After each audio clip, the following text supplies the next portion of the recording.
15મી August 2026 આઝાદીના 80મા સ્વાતંત્ર્ય પર્વ નિમિત્તે નર્મદા જિલ્લામાં સાગબારા તાલુકાની નવરચના હાઈસ્કૂલના મેદાનમાં યોજાયેલ જિલ્લા કક્ષાની ઉજવણીમાં માન્ય ગુજરાત સરકારના જળસંપત્તિ અને પાણી પુરવઠા વિભાગના રાજ્યકક્ષાના મંત્રીશ્રી તથા નર્મદા જિલ્લાના પ્રભારી મંત્રી શ્રી ઈશ્વરસિંહ પટેલે ધ્વજવંદન કરી તિરંગાને સલામી આપી અને શિસ્તબદ્ધ પરેડનું નિરીક્ષણ કર્યું હતું। સ્વાતંત્ર્ય પર્વ નિમિત્તે પ્રજાજોગ સંબોધન કરતા મંત્રીશ્રીએ જણાવ્યું હતું કે વિકસિત ભારત 2047નો સંકલ્પ માત્ર સરકારનો નહીં પરંતુ 140 કરોડ દેશવાસીઓનો સંકલ્પ છે। મંત્રીશ્રીએ જણાવ્યું હતું કે નર્મદા જિલ્લામાં ટ્રાઇબલ સબપ્લાન હેઠળ વર્ષ 2025-26 દરમિયાન રૂપિયા 5092 લાખના ખર્ચે 698 વિકાસ કામો મંજૂર કરવામાં આવ્યા છે। તેમણે જણાવ્યું હતું કે Gujarat state tribal education society હેઠળ જિલ્લામાં 6 શૈક્ષણિક સંસ્થાઓ કાર્યરત છે। કૃષિ ક્ષેત્રે ખેડૂતોના સર્વાંગી વિકાસ માટે રૂપિયા 3075 લાખની જોગવાઈ કરવામાં આવી હતી। મંત્રીએ જણાવ્યું હતું કે ગૃહિણીઓ દૂધ ઉત્પાદન અને પ્રાણીજન્ય પેદાશો દ્વારા આત્મનિર્ભર બને તે માટે સરકાર સતત પ્રયાસશીલ છે। આરોગ્ય ક્ષેત્રે પ્રધાનમંત્રી જન આરોગ્ય યોજના હેઠળ ગરીબ અને જરૂરિયાતમંદ લોકોને નિઃશુલ્ક સારવાર આપવામાં આવી રહી છે। સગર્ભા માતાઓ અને બાળકોના આરોગ્યમાં સુધારો લાવવા પ્રધાનમંત્રી માતૃ યોજના હેઠળ 3284 લાભાર્થીઓને રૂપિયા 1.5 કરોડની સહાય આપવામાં આવી છે। મંત્રીશ્રી અંતમાં જણાવ્યું હતું કે રાજ્ય સરકારશ્રીની વિકાસલક્ષી યોજનાઓનો લાભ છેવાડાના નાગરિક સુધી પહોંચી અને લોક ભાગીદારીથી નર્મદા જિલ્લો વિકસિત ભારતના નિર્માણમાં અગ્રેસર બને તે માટે રાજ્ય સરકાર પ્રતિબદ્ધ છે।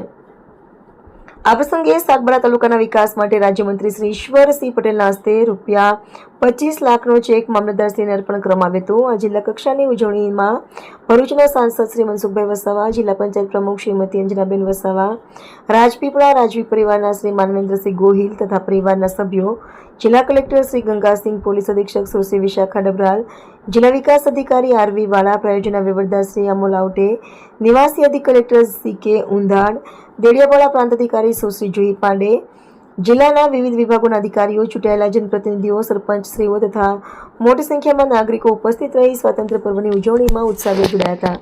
રિપોર્ટર સજન વસાવા, દેડિયાપાડા। સમગ્ર વિશ્વને પ્રેમ, અહિંસા અને સમર્પણની ભાવના શીખવનાર એવા ભવ્ય ભારત ભૂમિની સ્વતંત્રતાના 80મા વર્ષે નર્મદા જિલ્લાના સાગબારાની નવરચના હાઈસ્કૂલના પતાગરમાં રાષ્ટ્રપ્રેમના આ અરમુલા ઉત્સવમાં સહભાગી એવા ભરૂચ લોકસભાના સાંસદ શ્રી મનસુખભાઈ વસાવા, જિલ્લા કલેક્ટર શ્રી, જિલ્લા વિકાસ અધિકારી શ્રી, જિલ્લા પંચાયત પ્રમુખ શ્રી, આપણા સૌના વિકાસનો પાયો છે।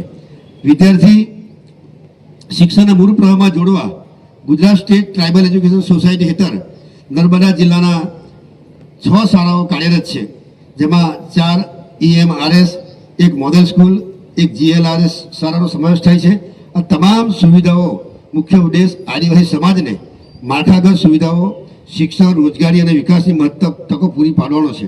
મિત્રો, ગઈકાલે જ સમરસ વિદ્યા સેતુ અભિયાન કાર્યક્રમ હેઠળ રાજ્યના 80,000થી વધુ બાળકો તેમજ નર્મદા જિલ્લાના 4,224 જેટલા શાળા બહાર રહેલા વિદ્યાર્થીઓ પૈકી 3,906 બાળકોને શાળામાં પુનઃ પ્રવેશ કરવામાં આવ્યો।